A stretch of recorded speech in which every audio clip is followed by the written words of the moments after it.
Well, hey friends, we wanted to take a couple of minutes and tell you a little bit about 21 Days of Prayer. I got Kurt and Taylor here, and our invisible sidekick, Kevin, who's on sabbatical while we're doing this video. 21 Days of Prayer is one of the most important and one of my favorite times of the year in our church.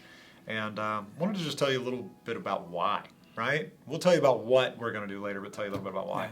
What's your favorite thing about 21 Days of Prayer? You know, I love the way that it just kicks off the year for me.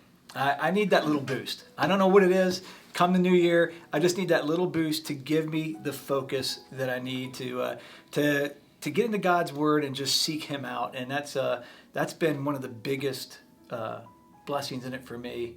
And this last one that we did, we focused on community. Yeah. And I guess the testimony coming out of that for me was I kind of lost my community focus. You know, when I first got here, I was involved in coaching and doing all sorts of things within the community. And as the kids got older, you know, you kind of get out of coaching and you do things.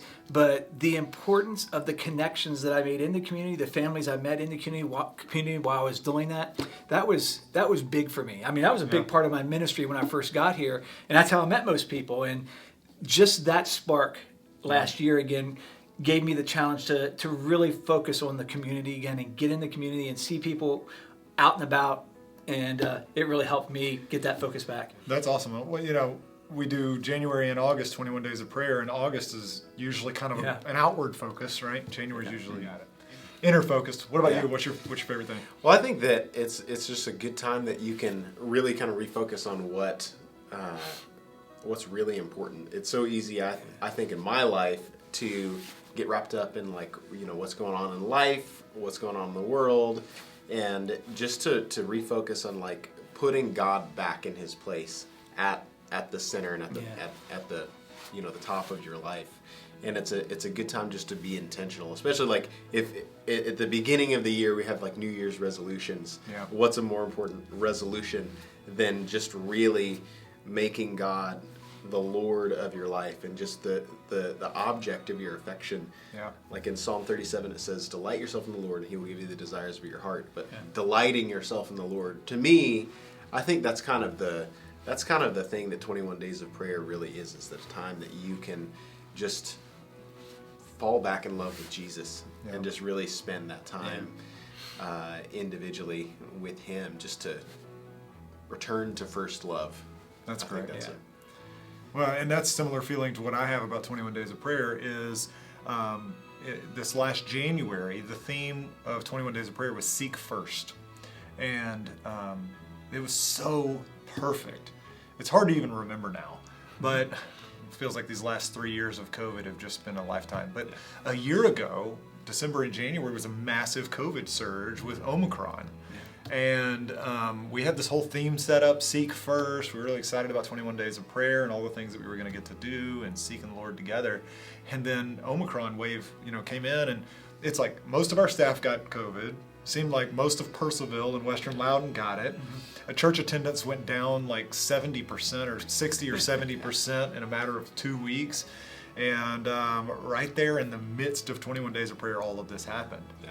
And it was not great, obviously, but it was fortuitous. It was divine, right? Yeah. Because it's supposed to be a time of you and the Lord, seeking the Lord, and I felt like God ensured that we had a very quiet, quarantined 21 Days of Prayer, and it was exactly what I needed. Yeah. And I was thankful for that, because since then, we've seen God grow us and our church almost every week since then, it feels like. And so it all started with seek first His kingdom, and all these things will be added to you. And so I can't wait to see what this 21 Days of Prayer is going to do. I know it always seems something great comes out of it, and I can't wait to see what He's going to do in our lives this year with it, and even the life of our church. As our people participate in it, we've had so many great things that we've been able to do, and just the more and more people that are joining us on Facebook Live.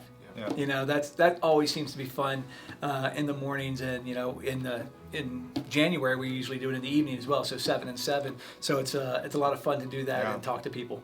Yeah, so here's what we're going to do is to tell you guys the logistics of 21 Days of Prayer. It's January 8th through the 28th. Mm-hmm. And our sermons on those Sundays will kind of set the theme up for the week. and we're going to have daily devotionals, like Kurt said, 7 a.m., 7 p.m. every day. They're the same. Each day's devotional is the same. So 7 a.m. will be the same as 7 p.m., Yeah. but the next day will be a new devotional. So, make sure and join us on Facebook Live for one of those. There'll be a direct link on our website. The other thing that we do, for the first time this year, we're going to be doing prayer partners. Is, 21 Days of Prayer is about seeking the Lord personally, but it's better together. That somebody else is praying for you as well. And so we're all committing, our staff's committing to go find a prayer partner in the church and to text each other once a day. And then to commit to either meet or have a phone call conversation once a week. So text every day, meet every week. How can I pray for you? Updating each other and that kind of thing, so we're not doing it alone. And here's the big theme. I hadn't even told you that yet. The big theme is Our Father. That's what we're calling it. And understanding God as Father, how we can come to Him as Father, what that relates to us, and how we ought to respond to that. And it all starts, obviously, with the Lord's Prayer as Our Father, who art in heaven, but we're just going to park right there on Our Father. And what does that mean for us? And I can't wait to see how God is going to unfold that for me and for our church. Yeah. So important, like when you to use the opportunities to dig in, because it can fly by. Like 21 Days of Prayer can fly by, and then it's just like, oh, I never really dug in and prayed. And it's like, how much do you want to put into it?